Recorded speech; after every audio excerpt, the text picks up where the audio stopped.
नमस्कार। आज हमारे पास कुछ दिलचस्प स्रोत हैं, कुछ नोट्स, एक ब्रीफिंग दस्तावेज। हाँ, काफी विस्तार से जानकारी है इनमें। बिल्कुल। और इनके जरिए हम गोता लगाने वाले हैं एक ऐसी शख्सियत की दुनिया में जिनका नाम, जिनकी शिक्षाएं आज भी गूंजती हैं, गौतम बुद्ध। हाँ, बुद्ध की जीवन पर। खास तौर पर उनके शुरुआती जीवन और उनकी जन्मभूमि लुम्बिनी, इस पर हम आज ध्यान देंगे। सही। शुरुआत कहाँ से होती है?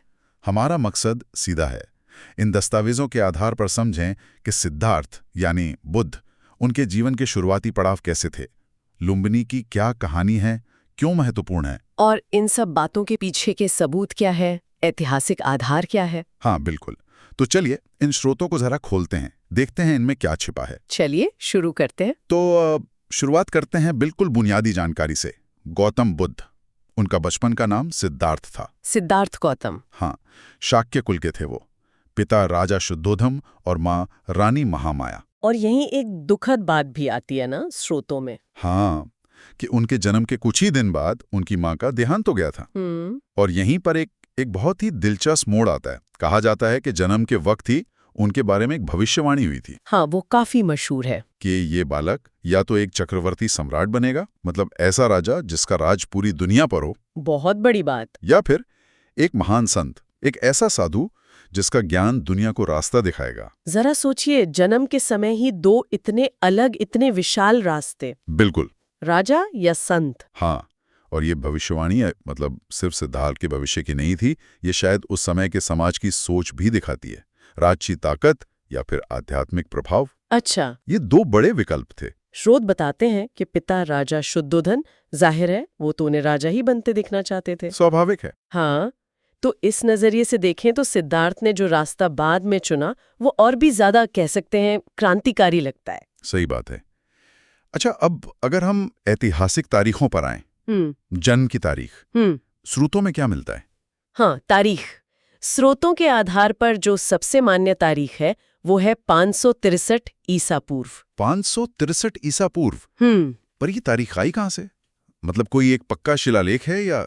नहीं, देखिए, इतिहास में अक्सर ऐसा सीधा सबूत नहीं मिलता।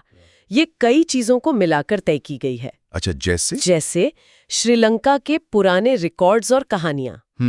फिर एक राजा थे खारवेल, उनके अभिलेख। सम्राट अशोक कब सिंहासन पर बैठे, उस तारीख से पीछे गणना करके, और चीन के कैंटन से मिले कुछ पुराने दस्तावेज भी इसमें मदद करते हैं। बाप रे, मतलब कई अलग अलग जगहों के सूत्रों को जोड़ा गया है। बिल्कुल, कोई एक स्रोत नहीं, कई कड़ियों को जोड़कर ये तस्वीर बनती है। ये इतिहास का पजल जोड़ने जैसा है। समझ गया। तो 563 ईसा पूर्व जन्म, और जगह की बात करें तो जन्म हुआ था शाक्य गणराज्य की राजधानी थी कपिलवस्तु। उसके पास एक जगह थी लुम्बिनी। लुम्बिनी। हाँ, लुम्बिनी वन में। और दिन था वैशाख महीने की पूर्णिमा का। वैशाख पूर्णिमा, जो आज भी बुद्ध पूर्णिमा के नाम से मनाई जाती है। जी हाँ, वही। और क्योंकि वो शाक्य कुल से थे, इसीलिए उन्हें शाक्य मुनि भी कहा गया। शाक्य मुनि मतलब? मुनि यानी संत या ऋषि, तो शाक्य कुल के ऋषि। अच्छा, तो ये तो हुई जन्म और शुरुआती जीवन की बात। लेकिन उनके जीवन का एक बहुत बड़ा, एक निर्णायक मोड़ था कपिलवस्तु छोड़ना। हाँ, महाभिनिष्क्रमण। हमारे दस्तावेजों में इसका जिक्र है। कैसे वो रात में निकले, अपने घोड़े कंथक पर अनोमा नदी पार की, और अपने सेवक छंदक को वापस भेज दिया, अपने सारे राजसी कपड़े गहने उतार कर। हाँ, ये सिर्फ घर छोड़ना नहीं था, ये कुछ बहुत गहरा था। बिल्कुल सही कहा आपने। ये सिर्फ एक जगह बदलना नहीं था, ये एक राजकुमार का अपने पूरे ऐशो आराम, अपनी पहचान, सब कुछ त्याग देना था सच की खोज के लिए। ये उनकी आध्यात्मिक यात्रा की, कह सकते हैं, औपचारिक शुरुआत थी। सोचिए जरा, वो सब छोड़ देना जिसके लिए शायद दुनिया तरसती है। राजपाट, परिवार, सुख सुविधा। हाँ, केवल ज्ञान के लिए। हाँ, सिर्फ ज्ञान की तलाश में। इसका प्रतीकात्मक महत्व बहुत है। ये दिखाता है कि उनके लिए सत्य खोजना कितना जरूरी था, सबसे ऊपर। तो सिद्धार्थ तो निकल पड़े अपनी इस महान खोज पर उनकी जन्मभूमि लुम्बिनी, उसका क्या हुआ? आज कहाँ है वो जगह? हाँ, ये अहम सवाल है। स्रोत बताते हैं कि आज के नेपाल की तराई में, भारत नेपाल सीमा के नजदीक, रूमिनदेई नाम का एक गांव है। रूमिनदेई? जी, रूमिनदेई। माना जाता है कि यही प्राचीन लुम्बिनी है। और जाहिर है ये जगह इतनी महत्वपूर्ण इसीलिए है क्योंकि ये बुद्ध की जन्मभूमि है। बिल्कुल, इसी वजह से ये बौद्ध धर्म के अनुयायियों के लिए सबसे पवित्र जगहों में से एक बन गई। एक प्रमुख तीर्थ स्थल। लेकिन सिर्फ जन्मभूमि होने से ही कोई जगह हमेशा महत्वपूर्ण बनी रहे, ये जरूरी तो नहीं। इसमें कुछ और भी तो हुआ होगा। हाँ बिल्कुल। और यहीं पर इतिहास में एक और बड़ा नाम सामने आता है, सम्राट अशोक। मौर्य सम्राट अशोक। जी हाँ, हमारे दस्तावेज बताते हैं कि अशोक अपने शासन के 20वें साल में, सोचिए राजा बनने के 20 साल बाद, काफी समय बाद, हाँ, वो एक खास यात्रा पर निकले थे जिसे धम्म यात्रा या धर्म यात्रा कहा गया। और इसी यात्रा में वो लुम्बिनी पहुंचे थे। अच्छा, अशोक खुद लुम्बिनी गए थे? हाँ, खुद गए थे। और वहां पहुंचकर उन्होंने कुछ ठोस काम करवाए। क्या काम? पहला, उन्होंने उस पवित्र जगह को सुरक्षित रखने के लिए चारों तरफ पत्थर की एक दीवार बनवाई। ठीक है, सुरक्षा के लिए। दूसरा, और शायद सबसे ज्यादा महत्वपूर्ण, उन्होंने वहां एक पत्थर का स्तंभ लगवाया, एक लाट। अशोक स्तंभ? जी हाँ, उसी तरह का। और उस पर एक लेख भी खुदवाया। और कमाल की बात यह है कि वो स्तंभ आज भी वहीं खड़ा है। सच में? 2500 साल बाद भी? लगभग 2500 साल बाद भी। और यहाँ एक और दिलचस्प बात है, ज्यादातर विद्वान ये मानते हैं कि अशोक ने ये स्तंभ ठीक उसी जगह पर लगवाया था जहां सिद्धार्थ गौतम का जन्म हुआ था। ओह, मतलब एकदम सटीक जगह पर। हाँ, ऐसा माना जाता है। तो अशोक सिर्फ यात्रा करने नहीं आए थे, वो उस जगह को पक्के तौर पर चिन्हित कर रहे थे, आने वाली पीढ़ियों के लिए एक निशान छोड़ रहे थे। वाह, ये तो अद्भुत है। मतलब वो स्तंभ आज भी बुद्ध के जन्म का एक तरह से भौतिक साक्षी है, कह सकते हैं। लेकिन अशोक का काम यहीं खत्म नहीं हुआ शायद। स्रोतों में कुछ और भी जिक्र है। लुम्बिनी के लोगों के लिए उन्होंने कुछ किया। हाँ, यही उनकी सोच की गहराई पता चलती है। वो सिर्फ इमारतें या स्तंभ नहीं बनवा रहे थे, उन्होंने लुम्बिनी गांव के जो निवासी थे उनके लिए भूमि कर, मतलब लैंड टैक्स, हाँ टैक्स, उसे घटाकर सिर्फ 8वां हिस्सा कर दिया। 8वां हिस्सा? ये तो बहुत बड़ी छूट हुई उस जमाने में। है कि अशोक बस लोगों का दिल जीतना चाह रहे थे, क्या इसके पीछे कोई और वजह, कोई रणनीति थी? देखिए, पहली नजर में ये आर्थिक राहत लगती है, और थी भी, लेकिन ये सिर्फ दरियादिली नहीं थी। अशोक बौद्ध धर्म के अनुयायी थे और उसे फैलाना, उसे बढ़ावा देना चाहते थे। लुम्बिनी बुद्ध की जन्मभूमि थी, उसका महत्व बढ़ाना उनके लिए जरूरी था। अब सोचिए, टैक्स कम करने और यात्रा कर हटाने से क्या हुआ? पहला तो वहां के स्थानीय लोग खुश हुए, शायद उस जगह की देखभाल में उनकी रुचि बढ़ी। ठीक है। और दूसरा, जो ज्यादा अहम है, दूर दूर से आने वाले तीर्थयात्रियों के लिए लुम्बिनी आना बहुत आसान हो गया, सस्ता हो गया। हाँ, पैसे बचेंगे तो ज्यादा लोग आएंगे। बिल्कुल, इससे वहां तीर्थयात्रा को जबरदस्त बूस्ट मिला।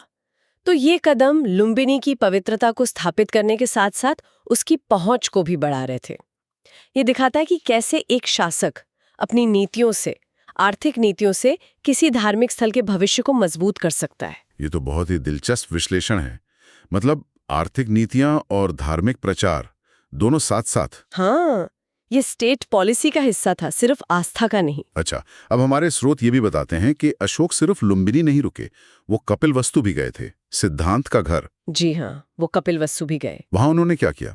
वहां पर शाक्यों ने पहले से ही गौतम बुद्ध का एक स्तूप बनवाया हुआ था। स्तूप? वो गुंबद जैसी संरचना? हाँ, जिसमें बुद्ध या किसी बौद्ध संत के अवशेष या उनसे जुड़ी पवित्र चीजें रखी जाती हैं। तो कपिलवस्तु में जो स्तूप पहले से था, अशोक ने उसका आकार दोगुना करवा दिया। दोगुना? मतलब उसे और बड़ा बनवा दिया? हाँ, और बड़ा और भव्य बनवा दिया। किसी पुरानी बनी हुई चीज को दोगुना करवाना, इसका क्या खास मतलब निकाला जाए?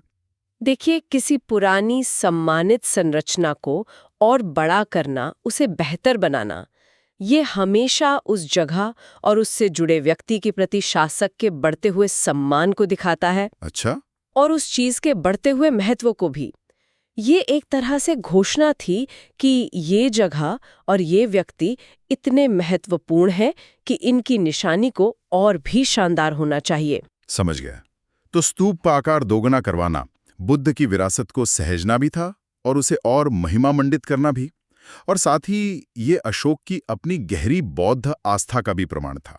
तो हमने देखा, अशोक के शिलालेख हैं, स्तंभ है, दीवारें हैं, स्तूप का विस्तार है। ये सब तो हुए जमीन पर मौजूद सबूत, पुरातात्विक सबूत। हाँ, आर्कियोलॉजिकल एविडेंस। लेकिन हमारे दस्तावेजों में कला का भी जिक्र है। मथुरा में मौर्य काल यानी अशोक के समय के आसपास और फिर उसके बाद कुषाण काल की बौद्ध मूर्तियां मिली हैं। ये क्या बताती हैं? हाँ, मथुरा की मूर्तियां ये बहुत महत्वपूर्ण है।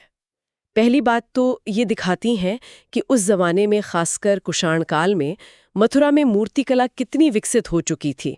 मथुरा एक बड़ा कला केंद्र था। हाँ, बहुत बड़ा केंद्र था। और ये मूर्तियां उस कारीगरी का बेहतरीन उदाहरण है। ठीक है, कला तो उन्नत थी, लेकिन इनका बौद्ध धर्म से क्या कनेक्शन है? कनेक्शन ये है कि इन मूर्तियों का विषय बुद्ध और बौद्ध धर्म से जुड़ा है। मतलब लोग बुद्ध की मूर्तियां बनवा रहे थे, शायद उनकी पूजा भी कर रहे थे। इसका मतलब है कि बौद्ध धर्म सिर्फ कुछ मठों या भिक्षुओं तक ही सीमित नहीं था, वो आम लोगों की संस्कृति का, उनकी कला का हिस्सा बन चुका था। अच्छा, समाज में फैल गया था। बिल्कुल, समाज में गहराई तक उतर चुका था और भारत के अलग अलग हिस्सों में फैल रहा था। मथुरा जैसी महत्वपूर्ण जगह पर इतनी सारी बौद्ध मूर्तियों का मिलना, ये इस बात का पक्का सबूत है। ये मूर्तियां सिर्फ आर्ट पीस नहीं हैं, ये उस युग के समाज और धर्म की कहानी कहती हैं। ठीक है, तो आज हमने इन स्रोतों के जरिए सिद्धार्थ गौतम यानी बुद्ध, उनकी जीवन की शुरुआत और उनकी जन्मभूमि लुम्बिनी के बारे में काफी कुछ खंगाला। हाँ, काफी सारी कड़ियां जोड़ी। तो अगर हम इन सबको एक साथ रखकर देखें तो मोटी मोटी तस्वीर क्या बनती है, संक्षेप में? देखिए, तस्वीर ये बनती है कि सिद्धार्थ शाक्य कुल के राजकुमार थे। जन्म लगभग 563 ईसा पूर्व लुम्बिनी में हुआ। हाँ, ये लुम्बिनी, जो आज नेपाल का रुमिंदेई गांव है, वो बौद्ध धर्म का एक बहुत ही पवित्र, बहुत अहम केंद्र बना। और इसमें अशोक का बड़ा रोल था। बिल्कुल, सम्राट अशोक ने इस जगह को पहचान दिलाने, उसे सुरक्षित करने और लोगों के लिए सुलभ बनाने में बहुत बड़ी भूमिका निभाई।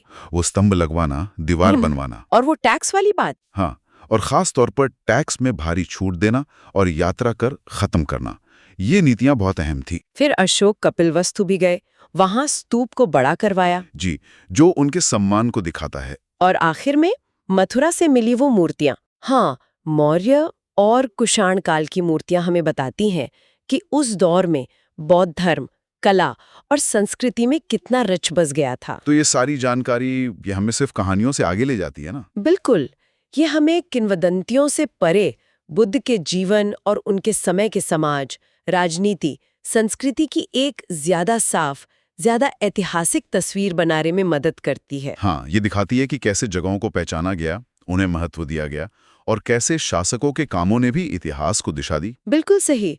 और जब हम इन सब तथ्यों पर सोचते हैं तो कुछ गहरे सवाल भी उठते हैं मन में।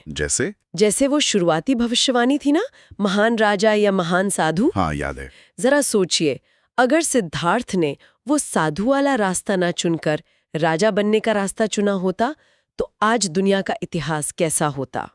ये तो सोचने वाली बात है। एक व्यक्ति के चुनाव का कितना गहरा असर और एक साधु के रूप में उनका जो प्रभाव पड़ा, वो हमें आध्यात्मिक शक्ति बनाम राजनीतिक शक्ति, उनके असर के बारे में क्या सिखाता है? सही। या फिर इस पर सोचिए कि अशोक जैसे शक्तिशाली शासक ने लुम्बिनी और कपिलवस्तु में जो काम किए, उन्होंने कैसे ये सुनिश्चित किया कि ये जगह भुला न दी जाए, कि सदियों तक महत्वपूर्ण बनी रहें। हाँ, उनके कामों ने इतिहास को संरक्षित किया। बिल्कुल, ये हमें सोचने पर मजबूर करता है कि इतिहास कैसे बनता है, कैसे उसे सहेजा जाता है और इसमें सत्ता यानी पावर की क्या भूमिका होते हैं। कौन तय करता है कि क्या याद रखा जाएगा और क्या नहीं? ये वाकई गहरे सवाल हैं जिन पर इन स्रोतों को जानने के बाद भी विचार किया जा सकता है। गुजारिश है, अगर वीडियो अच्छी लगी हो तो लाइक करें, शेयर करें और सब्सक्राइब जरूर करें। और हाँ, बेल आइकॉन दबाना ना भूलें। हाँ, ताकि नए वीडियो सबसे पहले आप तक पहुंचे।